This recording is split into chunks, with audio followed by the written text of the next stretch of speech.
Las noticias en Televistazo con María Isabel Deleve y Gabriela Baer. Amigos, bienvenidos. La Comisión 30S, creada por el gobierno para investigar la sublevación policial ocurrida hace 3 años, concluye que ese día estuvo en marcha un intento de golpe de Estado. Omisiones atribuidas al entonces fiscal Washington Pesantes y el alto mando policial de ese año fueron contadas hoy por los comisionados. Hernán Higuera con los pormenores del informe. A 3 meses de iniciado su trabajo, los comisionados aprovechan la fecha para entregar un informe de sus investigaciones. Según Carlos Vaca, presidente de la Comisión 30S, la conclusión es que sí hubo intento de golpe de Estado y lanza los nombres de Lucio Gutiérrez, su hermano Gilmar, Clever Jiménez, Pepe Acacho de Pachacuti y Luis Villasís del MPD, de haber estado planificando la caída del presidente Correa. Se afirmaba por parte del coronel Gutiérrez que eliminado o terminado o ausente del escenario el presidente Correa y el presidente Chávez, también terminaba el socialismo del siglo XXI. Muestran lo que el país ya conocía, fotografías y videos de Gutiérrez en un foro en Miami, junto al banquero Roberto Isaías y declaraciones contra el régimen. 3 meses antes del intento de golpe de Estado, el dirigente indígena Pepe Acacho hace unas declaraciones públicas en las cuales señala que uno de los propósitos de las marchas indígenas que se llevaban a cabo en ese tiempo buscaban la terminación del cargo del presidente de la República, Rafael Correa. Y hacen un detalle de cómo supuestamente aquel día estas organizaciones políticas desplegaron a los que denominan instigadores, algunos identificados con nombres y apellidos. La comisión afirma que investigaron hechos. Uno que les llamó particularmente la atención es la acción del exfiscal Washington Pesantes después del 30S, quien no guardó el lugar de los hechos y que además entregó las investigaciones a la propia policía. Policías investigando a policías a través de una estructura armada con más o cerca de 90 policías a lo largo de este tiempo. ¿A quién le corresponde establecer si es que eso debe o no ser sometido a una investigación, o establecer o no grados de participación o responsabilidades de la Fiscalía General del Estado? Reconoce la comisión que no funcionaron los organismos de inteligencia ni militar ni policial y que también existieron omisiones del mando policial aquel día. Hubo una falta de cohesión entre los oficiales superiores y una ausencia de mando de parte de la fuerza policial. El informe es preliminar. Ellos tienen algunas fotografías, pero aún no tienen identificados a los involucrados. Emprenderán una campaña para en los próximos 3 meses, ojalá, determinar a los actores, aunque apelan a ellos. Que ellos se presenten normalmente puede ser un atenuante frente a la pena que pudieran recibir. Varias de las conclusiones las entregarán al fiscal Galo Chiriboga para que sea él quien decida vincularlos o no a una querella judicial. Los familiares de los fallecidos durante la sublevación policial del 30 de septiembre, suscitada hace 3 años, participaron del cambio de guardia en el Palacio de Carondelet. Jacqueline Rodas está en la Plaza Grande y le preguntamos qué otros actos conmemorativos se realizaron. Jacqueline, buenas tardes. Gaby y amigos, muy buenas tardes. Pues sí, el gobierno aquí en la Plaza Grande hoy conmemoró los 3 años de la revuelta policial del 30 de septiembre del año 2010. Fue un acto corto y sencillo. Como tú decías, la particularidad fue que en otros cambios de guardia no se cuenta como hoy con la presencia de los familiares de las 5 personas que fallecieron hace 3 años. El presidente de la República lo que hizo fue presenciar el toque de trompetas de los granaderos de Tarqui en honor de los 3 policías, 3 militares y del estudiante universitario que fallecieron ese día. Hace poco vimos en las imágenes al presidente firmando. Se trata de una tela, han llamado la tela de la democracia, que se colocó a mi espalda en los bajos de la iglesia de la catedral, donde el presidente firmó y colocó una frase. Textualmente le escribió: con infinito amor por mi patria y mi gente, 30S nunca más. Posterior a ello, otros ministros firmaron aquí detrás de mí y el presidente subió al escenario montado en la puerta de la catedral, donde participó de una canción con los niños cantores que también estuvieron en su relevo de mando. Fue un acto que en total duró menos de 50 minutos. A partir de las 11 de la mañana todas las personas lo que esperaban es escuchar escuchar un discurso del presidente por la conmemoración de los 3 años del 30S, pero esto no se dio. Conocemos que en horas de la tarde él estará en medios de comunicación donde expresará sus ideas sobre esta conmemoración. Es la información desde la Plaza de la Independencia. Vuelvo contigo, María Isabel. Buenas tardes. Gracias, Jacqueline. Tras la revuelta policial del 30 de septiembre de 2010, se abrieron varias causas por intento de magnicidio y por atentar contra la seguridad del Estado y los bienes públicos. Hasta el momento, 214 personas han sido procesadas, de las cuales 39 tienen sentencia. Juan Carlos Aisprúa nos entrega enseguida un recuento de los acontecimientos. El 1 de octubre de 2010, un día después de la sublevación policial, inició la indagación previa por intento de asesinato al presidente de la República, Rafael Correa. El primer implicado fue el coronel César Carrión, exdirector del Hospital de la Policía, donde estuvo el mandatario durante varias horas. Sin embargo, no fue hasta 2011 que la primera sala de lo penal de la Corte Nacional de Justicia emitió su veredicto. César Carrión fue declarado inocente, luego de estar detenido cerca de 8 meses. Fue reincorporado a un cargo administrativo en el Departamento de Bienestar Social de la Policía Nacional, pero luego pidió la baja al Ministerio del Interior, solicitud que le fue concedida. Por el intento de magnicidio también fueron acusados los policías Luis Martínez, Jaime Paucar y Luis Bahamonde. Estos dos últimos fueron sentenciados a 2 años de prisión. Ambos ofrecieron disculpas al presidente Rafael Correa por quitarle la máscara y rociarle gas pimienta en el rostro.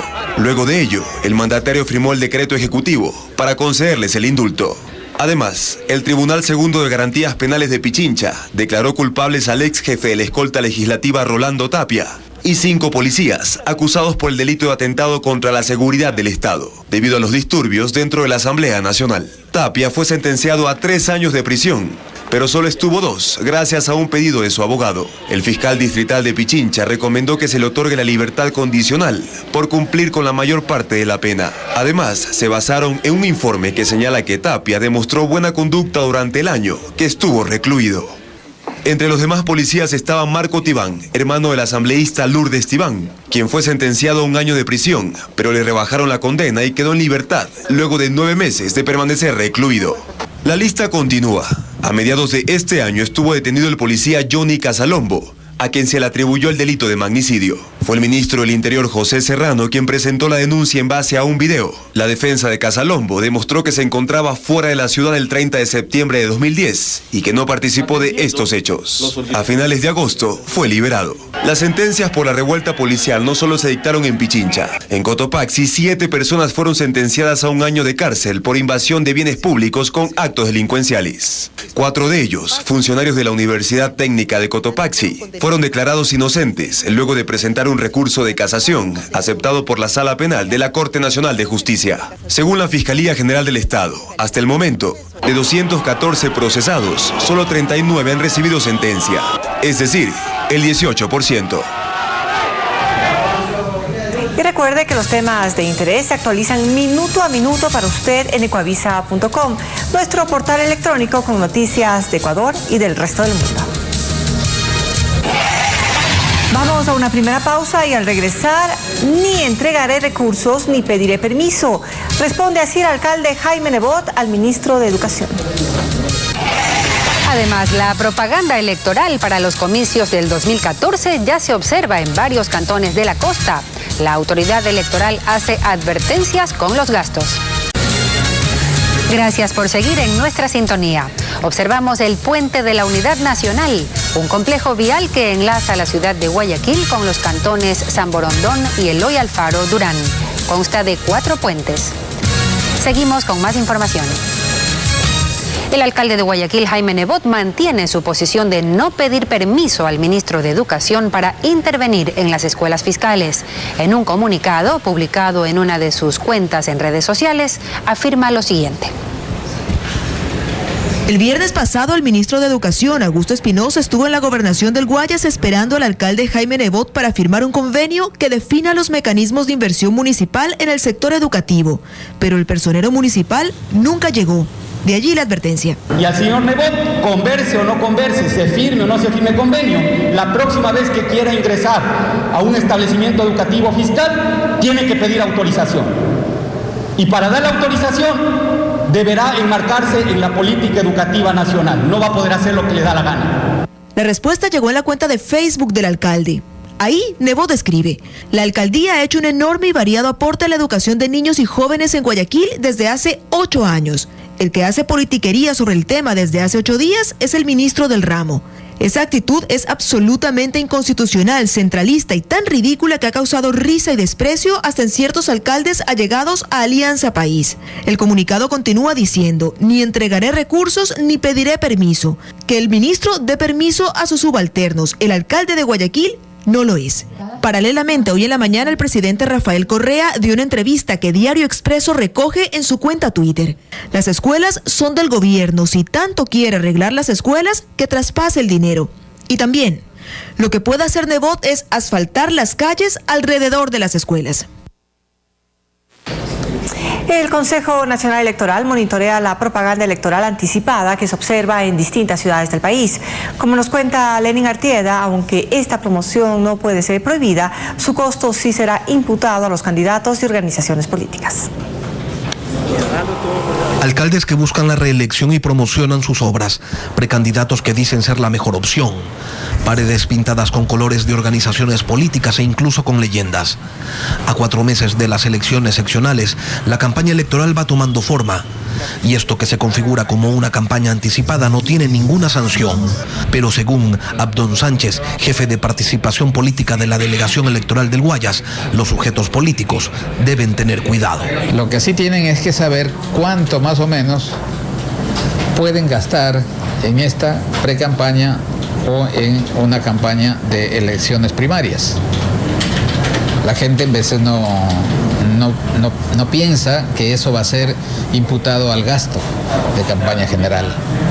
Y esas es, digamos, las dificultades que van a tener posteriormente. En distintos cantones de la provincia del Guayas se observa la propaganda, pero no solo aquí. Esto ocurre en casi todo el país. Manabí es otro ejemplo. Sus habitantes identifican la publicidad y dicen que no son los murales ni los carteles lo que les molesta. Ellos ofrecen muchas cosas, pero en el momento de la hora que ellos ya llegan a la alcaldía, se olvidan de nosotros. Por lo pronto, la autoridad electoral se dedica a la identificación de esta propaganda. Luego se la cuantificará para sumarla al gasto electoral de los candidatos y organizaciones. El cronograma electoral se desarrolla sin inconvenientes. Para esta semana se espera el nombramiento de las juntas provinciales electorales en todo el país. Esto mientras las organizaciones políticas desarrollan las elecciones primarias. Y es que a partir del 18 de octubre comienza la inscripción de candidaturas. Estas inscripciones se podrán realizar hasta el 15 de noviembre en todas las delegaciones electorales del país. El misionero capuchino Miguel Ángel Cabodevilla, autor del libro Una tragedia ocultada, acudió hoy a la Fiscalía para declarar dentro de la indagación por la matanza ocurrida en marzo, presuntamente a manos de los Guaraní. Cabodevilla pide que el gobierno aplique las medidas cautelares ordenadas por la Comisión Interamericana de Derechos Humanos para conservar a los pueblos no contactados y que se forme un grupo de personas para que estudie el caso. Además, lleva una propuesta al fiscal para que los Guaraní no sean juzgados penalmente. Que se les haga una advertencia legal y formal, ¿no?, sobre ese episodio, ¿no?, pero que ellos declaren, ¿no?, y que los otros grupos guaraní sepan, precisamente a través de este último incidente, que es la última vez que el Estado puede dar una medida de gracia, ¿no? Es decir, que cualquier otra acción de ese tipo será castigado legalmente, ¿no? Esa es mi propuesta desde hace muchos meses. Más adelante en Televistazo, 3 personas murieron en un accidente de tránsito en la vía Cuenca-Azogues. Además, tras los incendios que afectaron al Parque Metropolitano en Quito, ya existe un plan de recuperación. Gracias por acompañarnos. Vemos la imagen del parque eólico en el Cerro Villonaco en Loja. Fue creado para generar energía limpia para el país y sustituir la energía térmica. El proyecto abastecerá el 25% del consumo anual de energía en la provincia de Loja. Seguimos con más información. Un nuevo accidente de tránsito cobra la vida de 3 personas en la vía Cuenca-Azogues. Un camión que transportaba ganado se impactó contra un tanquero. Completamente destrozada quedó la cabina de un camión tras chocarse de frente con un tanquero. La fuerza del impacto mató a sus 3 ocupantes, 2 hombres y una mujer. Las primeras investigaciones realizadas por la Comisión de Tránsito determinan que de manera inesperada el tanquero que iba sin combustible se desprendió del cabezal. Versiones de personas que estaban en el lugar, cabe mencionar que fue un desprendimiento de lo que es el tanquero. Se desprendió, invadió carril contrario y se impactaron frontalmente con el camión blanco. Mueve todo lo que es cabina y chasis del camión. El accidente ocurrió en el kilómetro 12 de la vía Cuenca-Azogues, en el sector de Chayoabamba, a las 4:50 de la madrugada, cuando los ahora occisos se dirigían a Cuenca para vender ganado en el camal municipal. 2 horas les tomó a los bomberos rescatar los cadáveres que quedaron atrapados dentro del vehículo. La Fiscalía está investigando este hecho conjuntamente con miembros de la UIAD para ver cuál fue o cuál pudo haber sido la causa de este accidente de tránsito. La fuerza de la colisión fue de tal magnitud que incluso las 5 reses que transportaba el camión murieron al salir despedidas del cajón. Qué impacto, qué golpe sería para el camión, usted ve quedar solo las llantas traseras nada más. A 1 kilómetro del accidente se encontró el cabezal del tanquero que fue abandonado por el chofer, quien huyó. Ahora les contamos que las autoridades investigan algunos asesinatos y suicidios que estarían relacionados al delito de usura en cantones como El Empalme, Daule, Naranjal y Playas en la provincia del Guayas. William Young nos demuestra una de esas historias que involucran préstamos ilegales, lavado de activos y enriquecimiento ilícito. La usura es un delito que involucra a clientes y prestamistas, historias con lados muchas veces desconocidos. Walter tiene 52 años. Su familia y varios amigos han sido víctimas de los denominados chulqueros. Nos reveló que alguien muy cercano a él se suicidó hace poco por la desesperación de no poder pagar una deuda de miles de dólares. No es el primer caso que ha pasado. Nadie ha puesto denuncia por represalias y tantas cosas. Le dan 48 horas, 72 horas. Personas aquí han perdido la casa, carro, todo, finca. Mientras continuaba su relato, Walter nos pidió que no reveláramos su identidad porque aseguró que su vida estaría en riesgo. En ese momento nos contó que él también cayó en las redes de este ilícito. Yo he prestado hasta $10,000. O sea, los 10,000 no es que me lo dan ahí, me dan es 8,000. Ya le cobran el adelantado. Entonces esos 2,000 ellos se lo dan a otra persona. ¿Cómo salió de esa deuda usted? Tuve que vender una finca y un bien para pagar porque no me salió el negocio. En los últimos 2 meses la policía ha realizado operativos en los que capturó a varias personas presuntamente vinculadas a bandas dedicadas a la usura. Según el jefe de la subzona Guayas, coronel Carlos Julio Logroño, El Empalme, Playas, Naranjal y Daule son los cantones en los que se registran más casos. Allí los pequeños negocios, agricultores y pescadores son tentados por los chulqueros. Confirmó que muchas de las muertes violentas en esas localidades tienen relación con el préstamo ilegal de dinero. Comienzan a asomar las muertes violentas. Son difíciles de probar porque justamente ya hay gente que trabaja, es delincuencia organizada esto. La semana anterior se detuvo a una persona en Naranjal quien sería integrante de una red de usura y lavado de activos. En su poder se encontró dinero en efectivo, cheques, libretas de ahorro y otras evidencias. Como resultado de un operativo militar en Santa Rosa, en El Oro, se decomisaron 570 cilindros de gas de uso doméstico. Además, un conductor fue detenido luego de una persecución en la que atropelló a una persona y chocó a otro vehículo. Nuestro corresponsal Fabricio Lapo con el informe. Fue detenido el conductor de este vehículo luego de perseguirlo por más de 1 hora en un operativo de rutina implementado por la Agencia de Control Hidrocarburífero en la ciudad de Santa Rosa. Durante la fuga, el automotor atropelló a una persona y chocó a otro vehículo. El jefe del operativo militar informó que habían encontrado encaletados cilindros de gas de uso doméstico. Aproximadamente en un vehículo Aveo habían 13 cilindros de gas que salieron de esta bodega.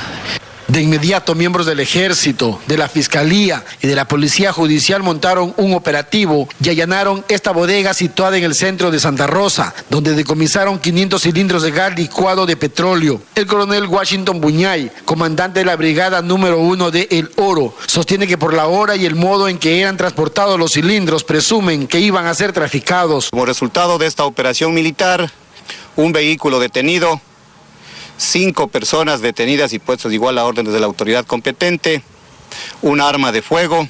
Entre los detenidos consta un policía en servicio activo que en el momento del allanamiento se encontraba en la bodega junto a otras 3 personas. El juez séptimo de Garantías Penales ordenó que el conductor del automotor se presentara semanalmente a la fiscalía mientras continúan las investigaciones.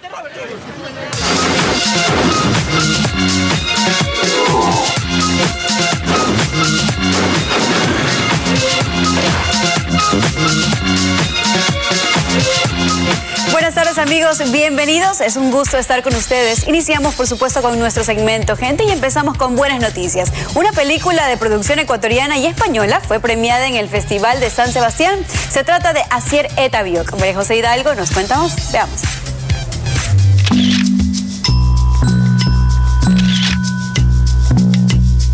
La relación del actor y director Aitor Merino y su amigo Asier, quien en 2012 integra la banda terrorista ETA, es la trama de la película Asier Eta Biok. El largometraje contó con la contribución del gobierno ecuatoriano a través del Consejo Nacional de Cine y fue coproducido por Gabriela Calvache, quien es la cortometrajista más reconocida del país. El film fue premiado en el Festival de San Sebastián en España como el mejor producto hispano-ecuatoriano que se encuentra en estreno mundial. Y por primera vez el ex sin bandera Noel Chagris llegó a Puerto Viejo. Allí el compositor y cantante argentino ofreció un concierto con lo mejor de su material.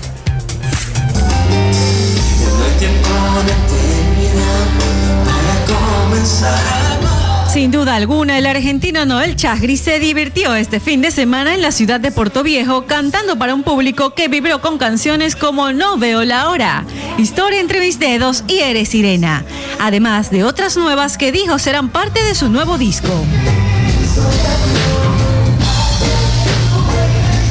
Noel cantaba por primera vez en Manabí y estuvo acompañado de su piano, con el que dejó al público cantar uno de sus clásicos temas.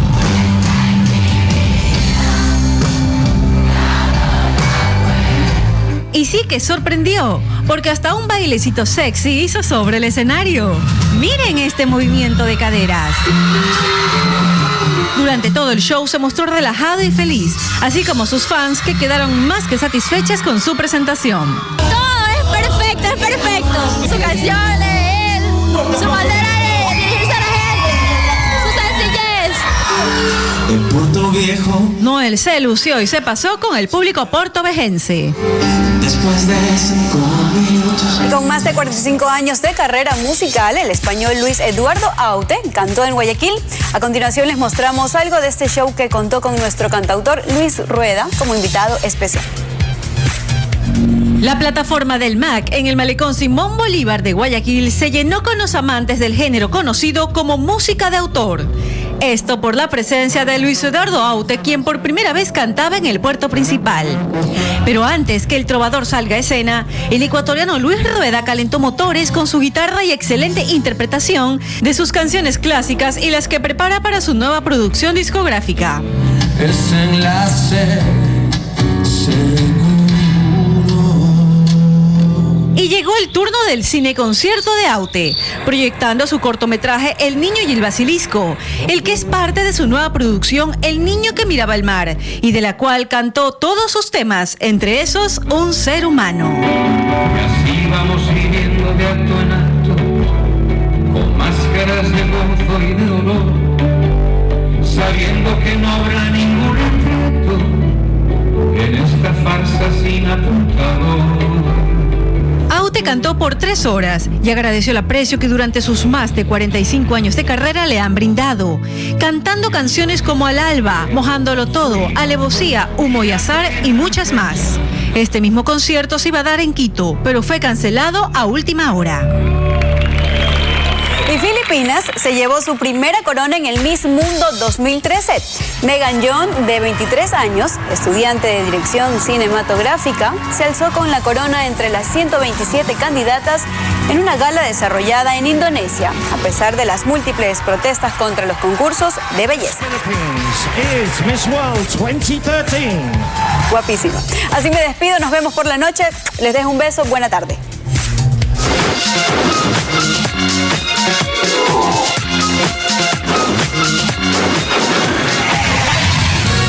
Pausa y al volver, conmoción en España por la muerte de una madre ecuatoriana. Su hijo está en cuidados intensivos. Además, los habitantes de Pastaza reclaman por el cierre del Hospital Bos Andes en Shell. Continuamos. Un juez español ordenó prisión sin fianza para un ciudadano marroquí acusado de matar a su novia de nacionalidad ecuatoriana y dejar gravemente herido al hijo de la fallecida. El crimen ha conmocionado a toda España, donde aumentan los casos de violencia doméstica. Los hechos ocurrieron en el distrito madrileño de Hortaleza, en la vivienda de la pareja.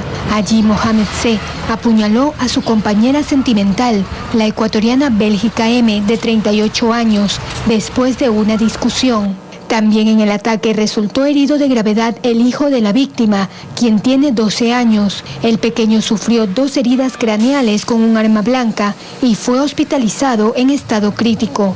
El presunto agresor fue detenido en el mismo departamento. Al ser interrogado, dijo no recordar lo ocurrido. Encuentra una mujer de 38 años que presentaba una herida incisa en el cuello, penetrante, bastante profunda, y como consecuencia de la misma, lamentablemente, estaba ya fallecida. Este niño sufre 2 heridas por arma blanca muy profundas que le han provocado una gran hemorragia en el cráneo. Los vecinos del sector están conmocionados por el suceso. En honor a la víctima y a su hijo herido, se reunieron en la plaza del barrio y rindieron 5 minutos de silencio que al final se rompió con aplausos pidiendo justicia. Ya tenemos que decir basta ya, todos los hombres, todas las mujeres, el propio gobierno, que tendrá que pensar qué es lo que está haciendo, que las denuncias ahora son muchas menos y las muertes muchas más. En lo que va del año ya son 34 las mujeres que han muerto a manos de sus parejas en España, en una ola de violencia doméstica que parece no tener fin. Los habitantes de Pastaza reclaman por el cierre definitivo del Hospital Bos Andes en Shell. Nuestro corresponsal Edwin Fernández nos cuenta que hoy ya dejaron de atender las áreas de hospitalización, cirugía y emergencias nocturnas. El cierre definitivo del Hospital Bos Andes del Oriente, que fue decidido por la Junta Mayor de la Misión HCJB de Estados Unidos, comenzó este lunes 30 de septiembre. Inicialmente dejarán de funcionar las áreas de hospitalización, cirugía y emergencias nocturnas. Esta decisión ha sido rechazada por los habitantes de Pastaza. Uno de ellos es Edgar Vallejo, quien con la pierna derecha fracturada fue en busca de atención. Cuando me quebré la canilla me tuvieron en el Hospital Puyo todo el día. Y ya tarde me trajeron acá y aquí en media hora ya me operaron. Al Bos Andes acuden también personas de otras provincias, como es el caso de Juan Gusqui, quien llegó desde Palora en Morona, Santiago, para hacer atender a uno de sus hijos. Tuvimos un accidente con mi hijo y la verdad, ya que no hay un hospital en Palora, es de un excelente servicio y buenos doctores de acá y nos trasladamos de acá. En Shell, donde se encuentra el hospital, se realizó una improvisada reunión durante la cual se conformó un comité pro defensa del hospital. Quien lo preside, el médico Germán Fuentes, anticipó que ve difícil impedir el cierre y habla de iniciar acciones dirigidas a tener un nuevo hospital. Tal vez no se va a llamar Bos Andes, tal vez se va a llamar Hospital Shell, pero este hospital tiene que tener la característica de ser cristiano. Conforme el proceso de cierre, este lunes se notificará el cese de sus trabajos a 30 de los 65 servidores, entre médicos, enfermeras, paramédicos y administrativos, a quienes se dijo se les liquidará conforme lo previsto en la ley.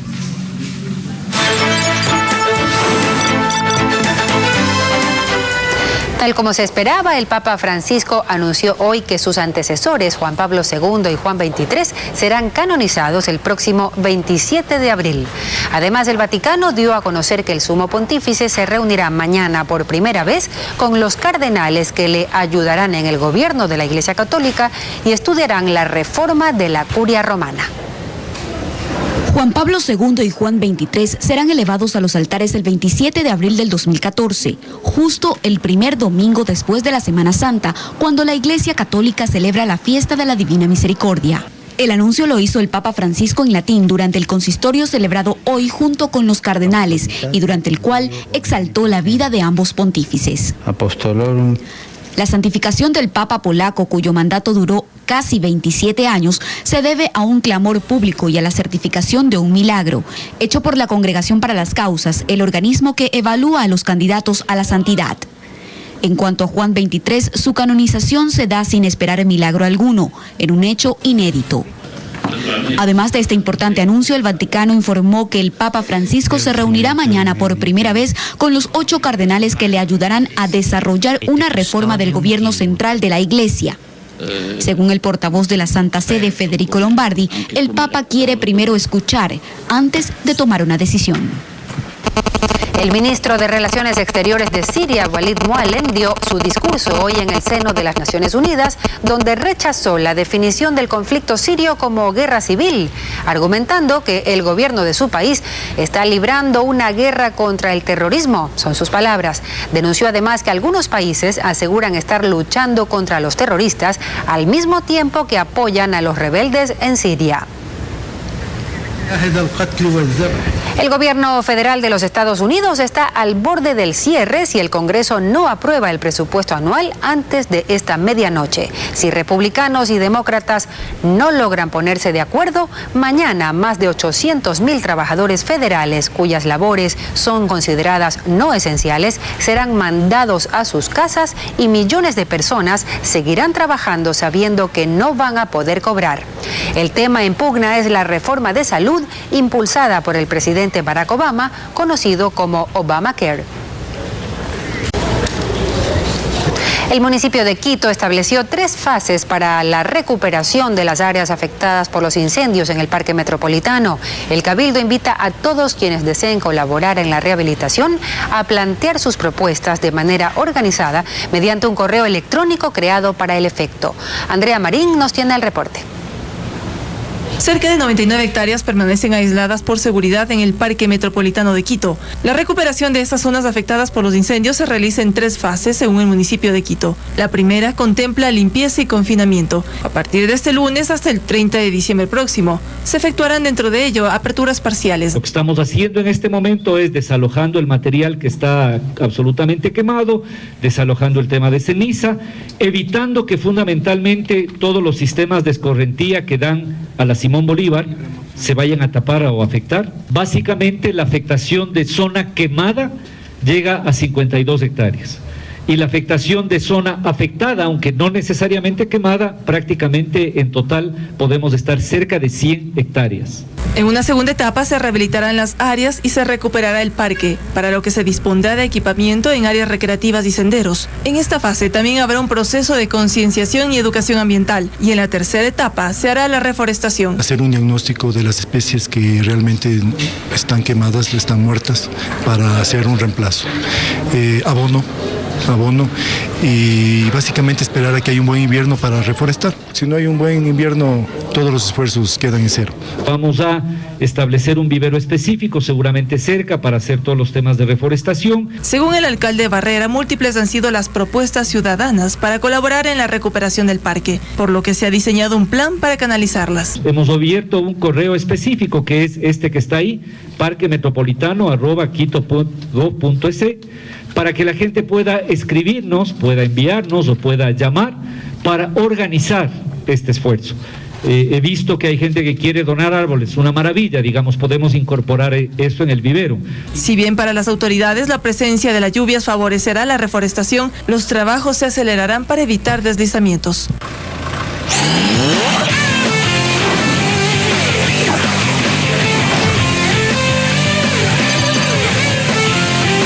Buenas tardes, bienvenidos a los deportes. Este mediodía el profesor Reinaldo Rueda reveló la lista de 24 convocados a la tricolor para los últimos 2 partidos eliminatorios frente a Uruguay y frente a Chile. Los nombres en la siguiente nota de Miriam Zambrano.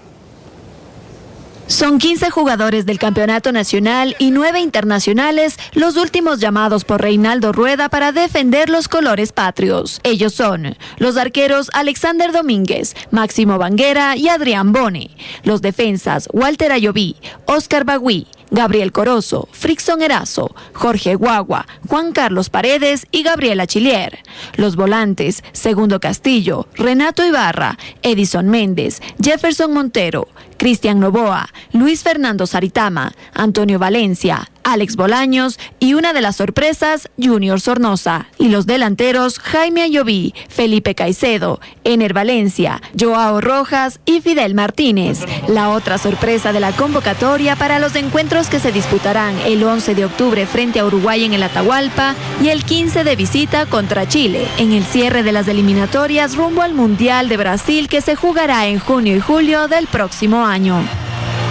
El ex nacional Edison Preciado, actual jugador del Atlético San Luis de fútbol mexicano, anotó en la victoria de su equipo. Así también otros ecuatorianos que militan en esa liga destacaron en sus clubes. Paula Camposano con el informe. El encuentro se dio en el marco de la Liga de Ascenso Mexicana, en la que el Atlético San Luis se impuso por 2-1 al Cruz Azul Hidalgo. Cuando el marcador estaba igualado a los 40 minutos, apareció el ecuatoriano Edison Preciado, quien marcó el gol de la victoria para los auriazules. Y dos conjuntos donde militan ecuatorianos se enfrentaron en la 12ª jornada de la Liga Mexicana. Se trata del Puebla Fútbol Club, equipo de Félix Borja, que venció por 2-0 a los Solos de Tijuana, cuadro donde actúa el tricolor Fidel Martínez, que jugó los 90 minutos del compromiso, mientras que el canguro Borja ingresó en los minutos finales. Joao Rojas arrancó como titular en la victoria de su club, el Cruz Azul, por 1-0 ante León. Con este resultado, la máquina sumó 20 puntos y ascendió a la 5ª casilla de la Liga Mexicana. Y en un juego válido por la fecha 11 de la Liga MX, el Monterrey cayó por 1-0 ante Pumas. La única conquista del compromiso llegó a los 81 minutos del cotejo por medio del español Luis García, mientras que el ex Emelec, Marlon de Jesús, quien ingresó en la etapa de complemento, intentó marcar de taco, pero el balón roza en el defensa rival y este se va desviado. Este fin de semana se jugó la 13ª fecha del campeonato ecuatoriano, luego de la cual la Universidad Católica se consolida como líder único del torneo. Con gol de Henry Cangá, la Universidad Católica sumó 28 puntos al derrotar por 1-0 a El Nacional y es el puntero absoluto de la segunda fase del campeonato ecuatoriano. En el estadio George Capwell, Emelec empató sin goles con Liga de Quito. Los eléctricos generaron algunas acciones de gol. Incluso Ener Valencia tuvo la oportunidad de descontar por medio de un penal, que terminó errándolo. Por su parte, el conjunto albo terminó con 2 hombres menos. Pese a esto, lograron mantener el arco en cero. Barcelona perdió el invicto que tenía en Sangolquí, luego de caer por 3-0 ante el Independiente José Terán. El primer gol lo hizo en contra el zaguero Jairo Campos. Los otros 2 fueron anotados por Sornosa y Angulo. Además de la goleada, el conjunto amarillo sufrió las expulsiones de Michael Arroyo y Roosevelt Oyola. Una fecha donde primaron las expulsiones más que los goles. Lionel Messi no podrá jugar durante 2 o 3 semanas por una lesión en el bíceps femoral, esto en la pierna derecha. Lo sufrió durante el partido del Barcelona ante Almería, con lo que quedó descartado para los 2 partidos que vienen en la Liga Española. Pero más allá de eso, el astro argentino se perderá los partidos por eliminatorias mundialistas junto a su selección. El próximo 11 de octubre juegan frente a Perú y el 15 frente a Uruguay. Una triatlón fue parte del cierre de las fiestas de Ibarra, esto por los 47 años de fundación. 200 atletas participaron en la 6ª edición de la competencia extrema Guayabilla Dorada. Miriam Zambrano nos cuenta los pormenores del evento.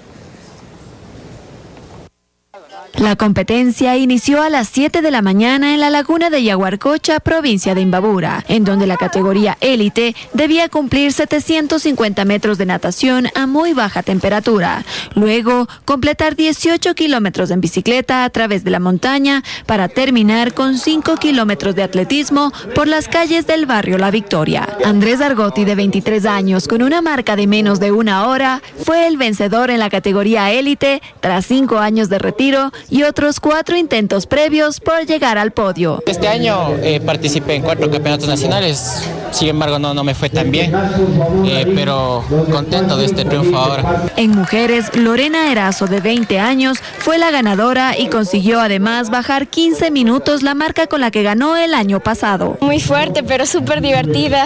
Se ve que el entrenamiento que hemos dado está dando frutos. La competencia por los 407 años de fundación de la ciudad de Ibarra también se desarrolló en las categorías novato y postas. Y en la despedida les contamos que este fin de semana se realizó el torneo latinoamericano de motocross, donde participaron cerca de 100 pilotos, entre hombres y mujeres. Guayaquil fue la anfitriona. Paula Camposano nos cuenta más en la siguiente nota. La pista del parque extremo de la Vía a la Costa fue el escenario donde cerca de 100 pilotos de 15 países se dieron cita para el torneo latinoamericano de motocross, organizado por la Federación Ecuatoriana de Motociclismo. Los compatriotas Andrés Benenaule y Ricardo García se quedaron con los primeros lugares en 2 categorías. La pista ya estaba muy destrozada, pero por suerte logré salir bien y dejar atrás a todos. Un gran marco de público fue testigo de las maniobras más arriesgadas y peligrosas que efectuaron los motociclistas, en su mayoría varones. Sin embargo, del grupo reducido de mujeres que participó también destacaron algunas, como la chilena Valentina Galaz, quien obtuvo el segundo lugar en la categoría femenina. Es muy bueno, tiene un nivel muy alto y creo que cada día las chicas pueden ir mejorando más. Estuvo muy dura ya que fueron muchos pilotos, pero aún así seguía adelante. Se registraron algunos lesionados producto de las fuertes maniobras desarrolladas, pero la fiesta del motocross fue pura adrenalina.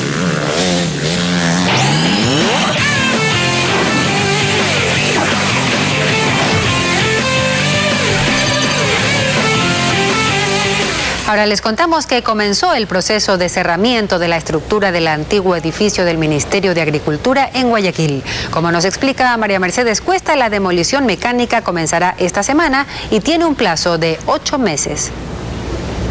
Ante el anuncio oficial de que el 1 de octubre empiezan los trabajos para la demolición del edificio en el que funcionaba el Ministerio de Agricultura y Ganadería en Guayaquil, esta mañana se iniciaron los trabajos para colocar el cerramiento de la estructura. Cortaban ramas y retiraban los árboles que estaban en las aceras de la avenida Quito y también en la avenida Machala. Solo con unas cañas delimitaron el lugar en el que colocarán la malla de protección. El encargado de realizar el cerramiento nos dice que están a la espera de que lleguen los materiales. Las planchas que para hacer todo el cerramiento. Apenas ya estarán ahí las planchas, ya estamos hablando de 2 días. Por el sector, los dueños de negocios dicen que tuvieron una reunión de socialización del proceso de demolición y que no se verán afectados con los trabajos. Nos han dicho que es mecánicamente, entonces que no afectaría a la zona porque solo van a cerrar el perímetro del edificio, nada más. Pero en la gasolinera ubicada a un lado del edificio no hay esa tranquilidad, ya que el director del Servicio de Gestión Inmobiliaria del sector público anunció que la manzana en donde funciona la estación de servicio será expropiada. Edison Sosa, gerente de Elipol S.A., empresa propietaria de la estación de gasolina, dice no tener información al respecto. Hasta el momento nosotros no hemos recibido ninguna comunicación oficial en el sentido de que se quiera hacer algo con la estación. Se espera que la demolición mecánica de la deteriorada estructura empiece esta semana. Se ratifica la detención para 38 presuntos hinchas del Barcelona tras incidentes registrados el sábado en los exteriores del estadio Rumiñahui en Sangolquí. Alex Ceballos nos informa. El sábado pasado, cuando el partido de fútbol entre Independiente y Barcelona no terminaba, en los exteriores del estadio Rumiñahui en Sangolquí, personas vestidas de amarillo intentaban ingresar a la fuerza a este escenario deportivo. La policía trató de calmarlos. Sin embargo, fue inútil. Con botellas, piedras y palos, arremetieron contra los uniformados. Mientras tanto, otro grupo de desconocidos saqueaba algunos locales comerciales. Logramos cerrar ventajosamente. Aquí unos vecinos sí se llevaron frutas, se llevaron víveres del frente. Pero hubo mucha gente que bajaba tirando, botellas y disparando. Dañaron motocicletas, incluso a una de ellas le prendieron fuego. Dañaron 2 escudos antimotines, toletes, se perdió un chaleco antibalas y 9 policías resultaron heridos. Afectaron a las comerciantes del mercado. Incluso se metieron a la iglesia, así lo asegura Blanca Quinaluisa. Y entraron a la iglesia, patearon a la gente y después reaccionó la policía y los ayudó. 38 personas fueron detenidas, entre ellas 2 presentan antecedentes penales. Y pasando a un tema más agradable, puede decirse que las ventas navideñas en muchos almacenes de Quito y Guayaquil ya empezaron y cada quien hace su mejor oferta para atraer a la clientela con 3 meses de anticipación a la Nochebuena. Denis Molina con los detalles.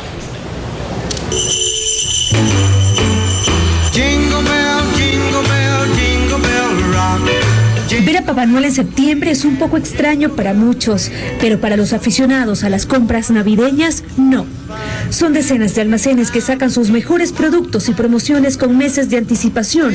El Salón de Navidad, por ejemplo, en Quito y Guayaquil, hace sus mejores ofertas. Dicen que comprar con anticipación genera menos impacto en el bolsillo del ecuatoriano. Mauricio Proaño es jefe de operaciones del Salón de Navidad en la capital. Durante los primeros meses del año, aunque parezca pronto que abrimos el Salón de Navidad, tenemos un consumidor que está ávido por las cosas de Navidad. Aunque usted no lo crea, las filas son largas para comprar en esta época del año, pues los clientes aprovechan también en escoger los mejores productos en árboles, adornos, focos, nacimientos. Tenemos bastante personas que nos visitan porque como somos en septiembre es la apertura, traemos nuevas cosas, la gente lo primero quiere comprar lo primero que traemos, entonces tenemos bastante afluencia de clientes, entonces sí es excelente. En Guayaquil, también en pleno centro, se evidencia ya los productos navideños, especialmente la decoración de exteriores que se instalan en urbanizaciones y casas. Cecilia Intriago es la experta vendiendo. Usted sabe que ahora hay muchas urbanizaciones que decoran preciosas sus casas, sus villas, entonces hemos traído novedades preciosas. También hay artículos para el hogar también. La mayoría de las amas de casa sin duda son las que escogen el producto, pero con el visto bueno del conviviente. Es el caso de José Matamoros. Aquí quien decide es la esposa. Aquí la reina del hogar es la que viene y dice esto quiero. Según los expertos, el adelanto de esta celebración no es solo una estrategia de marketing, se debe también a los cambios de hábitos por parte de los consumidores ecuatorianos. Navidad en septiembre suena extraño, aunque le hace bien al comercio y por supuesto a los compradores más precavidos. Con esto cerramos esta hora de noticias. Siga informándose en ecuavisa.com. Gracias por su sintonía y buenas tardes.